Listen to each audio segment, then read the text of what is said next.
This video shows how to add filters to dashboards in Platform Analytics Workspace. With dashboard filters, you can filter lists and data visualizations on a dashboard by data value or date. These filters can be tab-specific or function across tabs. They'd also retain their values across logins or page refreshes. First, we'll create a new dashboard. We give it a name and save the form. Now, let's add a filter to the dashboard. We can choose an existing filter, but we'll create a new one. We pick Multi-Select as our filter type and provide a label. Next, we'll choose a data source, which can be a table or an indicator breakdown.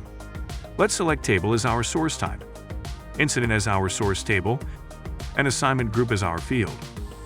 We've created the filter. We can choose the filter element and the sort order. Let's add a data visualization element to see this filter in action. First, we select the visualization type and choose the data source. For the filter to work with the visualization, we'll again select the incident table as the source. We save the dashboard and exit editing mode.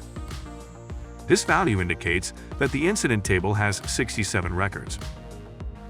Now let's choose a filter condition to see how it affects this value. The value changes, which means the condition has been applied. If we add another condition, such as hardware, the value will increase to include records whose assignment group is hardware. To modify this filter, we need to go back into editing mode and select the filter. Here we can select the action icon to find more edit options. While providing the essential features of a classic interactive filter, dashboard filters retain their values across logins or page refreshes, making them a helpful analytics tool. For more information, see our product documentation or knowledge base, or ask a question in the ServiceNow community.